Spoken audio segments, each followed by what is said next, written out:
जी हाँ स्टूडेंट, ये वीडियो में लेकर आया हूँ उन सभी स्टूडेंट्स के लिए जो NIOS बोर्ड में रजिस्ट्रेशन कराना चाहते हैं लेकिन अभी तक कराया नहीं है। एक इम्पोर्टेंट एग्जाम होते हैं स्ट्रीम 2 के अक्टूबर 2024 में। ये इसका जो लास्ट डेट था वो था 31 जुलाई, लेकिन अभी NIOS बोर्ड ने इस डेट को एक्सटेंड कर दिया है। कौन सी वो लास्ट डेट है उसके बारे में बात करेंगे और साथ साथ में वो सभी स्टूडेंट जो कभी भी किसी क्लास 10th या 12th में फेल हुए हों और एक दो सब्जेक्ट में पास हुए हों, TOC लेकर यहाँ पर एडमिशन लेना चाहते हैं, उनके लिए एडमिशन खुला हुआ है। साथ ही साथ में जो लोगों ने क्लास 12th के या 10th के 2024 में किसी भी बोर्ड में एग्जाम दिए हों और आप किसी एक या दो या तीन सब्जेक्ट में फेल हुए हो तो उनके लिए भी ये अपॉर्चुनिटी है। और फिर अभी जो कंपार्टमेंट का रिजल्ट आया है CBSE बोर्ड का, अगर कोई क्वालिफाई नहीं कर पाया हो तो उसके लिए भी ये एग्जाम है। इस एग्जाम के कुछ फायदे हैं जो ऑन डिमांड एग्जाम से हटके हैं, उसके बारे में भी बात करूंगा। और बिना समय गंवाए आज के इस वीडियो में आपको ये डिटेल देने जा रहा हूं। उससे पहले मैं शुक्रिया करूंगा उन सभी का जिन्होंने हमारा VCIC गुरुजी चैनल को इतनी जल्दी इतने मुकाम तक पहुंचा दिया, उसके लिए बहुत बहुत धन्यवाद। नए आए हो, NIOS के स्टूडेंट हो तो जरूर सब्सक्राइब करिएगा। सब्सक्राइब करने में आपको कुछ नहीं जाएगा, लेकिन आपको एक इंपॉर्टेंट इंफॉर्मेशन हमेशा अपडेट मिलती रहेगी। तो चलिए स्टूडेंट स्टार्ट करते हैं। मैं यहाँ पर बात कर रहा हूं आपसे NIOS के एडमिशन की, और यहाँ पर बात कर रहे हैं हम लोग की डेट जो है हमारी एक्सटेंड हो गई है। अब डेट यहाँ पे एक्सटेंड हो गई है तो वो जो डेट है जो अक्टूबर 2024 में एग्जाम होने वाले हैं स्ट्रीम 2 के, उसका क्या डेट हो गया है वो आपको बता देता हूं मैं यहाँ पर। हमारा जो अक्टूबर 2024 का स्ट्रीम 2 का एग्जाम है उसकी जो लास्ट डेट है वो है 15 अगस्त, यानी 15 अगस्त तक आप एडमिशन ले सकते हो। अब देखिए स्टूडेंट, बहुत सारे स्टूडेंट है कंफ्यूज होते हैं कि सर हमें एडमिशन कैसे लेना है, तो मैं आज आपको ना सारे ऑप्शन बता रहा हूँ, इसमें आपको कोई दिक्कत नहीं है।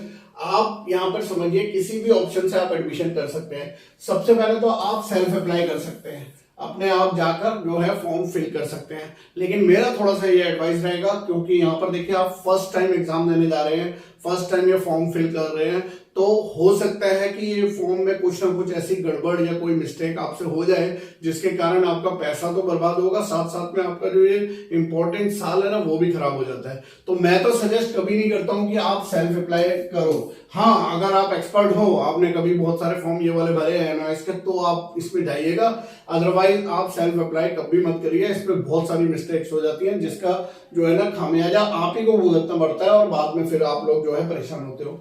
फिर आते हैं CSC सेंटर। अब ये CSC सेंटर एक्सपर्ट हैं, इनके पास बहुत सारे लोग आते हैं और ये फॉर्म भरवाते हैं। तो यहाँ पर CSC सेंटर आपका फॉर्म बिल्कुल भर देगा, आपको जो है भर के आपका एडमिशन करके दे देगा।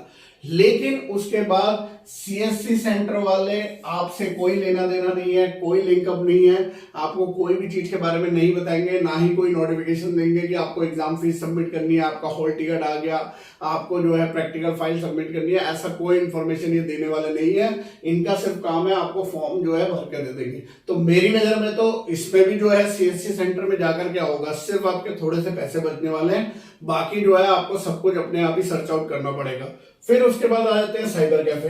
अब साइबर कैफे वाले की बात करूं तो कुछ तो है एक्सपर्ट, जो लोग आज से नहीं कई सालों से जो है फॉर्म को भर रहे हैं, वो सही तरीके से भर देते हैं। लेकिन इस वाले केस में भी अगेन वही बात आ जाती है CSC सेंटर की, यहाँ पे सपोर्ट आपको कोई साइबर कैफे नहीं देने वाला कि आपको कोई इंपॉर्टेंट क्वेश्चन देगा या आपको कोई स्टडी मटेरियल देगा या आपको कोई आगे सजेशन देगा या फिर आपसे बात करेगा कि भैया आपके एग्जाम आ गए, अब आप ये काम कर लीजिए। इस तरीके से आपको कुछ भी नहीं करने वाला है।